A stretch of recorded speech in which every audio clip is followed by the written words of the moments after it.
The Constitutional, Legal and Parliamentary Affairs Committee of Parliament on Thursday presented its report on the promotion of proper sexual human rights and Ghanaian Family Values Bill 2021 to the House. 20 months of hard work, 21 months of hard work, and it's exciting to see the report of the committee finally laid. So you can effectively say that the first stage has come to an end. And most importantly, the fact that the committee recommends to the House that the bill should be passed, subject to the amendments that have been agreed between sponsors and the committee. So I think that we're in a good place. The House rises tomorrow. It's impossible for us to have the debates tomorrow. But I'm hopeful that when the second meeting of this sitting of Parliament is called, we will be in a good position to have a proper debate on the bill. We know that this has taken quite a long time.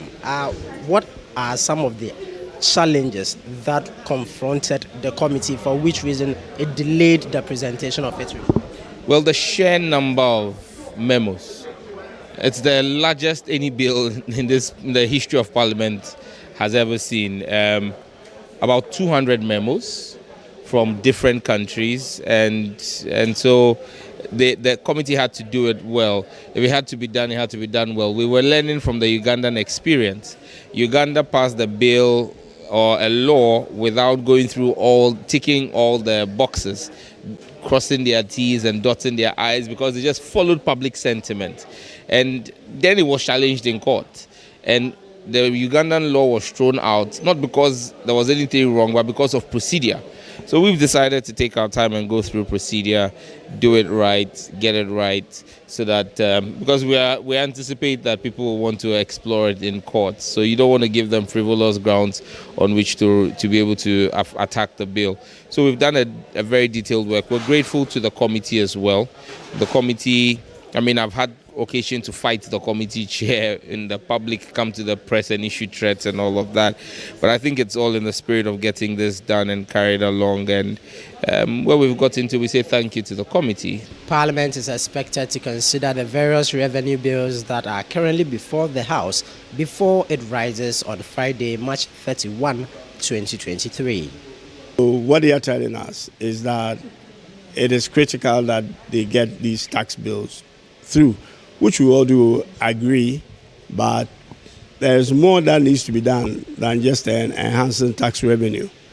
So for me personally, when I hear that without these taxes, things will come to a halt, I don't actually believe it, because I believe that there are quite a number of things that we can do if we are really serious in, having some kind of a fiscal consolidation as one of the conditions or one of the processes you go through when you're on an IMF program. You cannot just be enhancing your revenue. You also have to rationalize your expenditure for you to be able to narrow the deficit, and means that you borrow less, because the accumulation of your deficit is what eventually becomes your debt. So I am not convinced by that argument.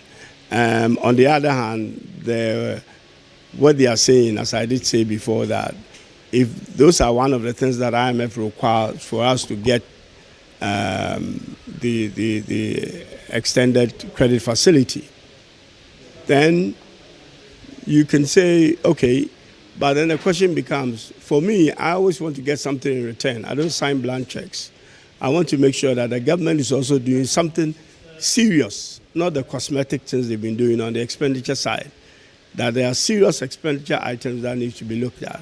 One of them still remains there, obviously, to reduce the government ministers. And then other wasteful expenditures like the cathedral and other things that they intend to spend money on. Meanwhile, a group calling itself Youth in Accountable Governance on Thursday picketed at the entrance of Parliament in support of the revenue bills currently before the House. Why don't we allow ourselves to be part of this whole process and hasten the process that the Parliament will be able to pass this bill on time, because it seeks to protect the Ghanaian youth. That is where our interest is. Secondly, in the same bill, it says it's going to generate more revenue so that government can be able to create jobs for the youth. Why don't we have to support this? Vanuatu's Trade Commissioner to Ghana, Hugh Ayi, also paid a courtesy call on the Speaker of Parliament. In fact, the Commission here has so many programs for the year. We want to ensure that the name Vanuatu becomes a household name in Ghana. We also are in touch with the Football Federation of Vanuatu to have their national football team play the Black Stars somewhere in the end of the year. We'll be working with the Ghana Football Association in this regard. We are also forming so many clubs in Ghana. We call them the Vanuatu Business Fan Club, and then we also have the Vanuatu Social Fan Club. This will basically be for students in the second institutions to learn more about Vanuatu and probably to prepare the grounds to visit Vanuatu as part of their tourism ventures. Then we also do have so many trade programs that will be coming out within the course of the year for Ghanaians who want to establish business in Vanuatu, and then also for businesses who want to establish their presence in Ghana. Reporting from Parliament, my name is Ni Aikwe Okain for Citi News.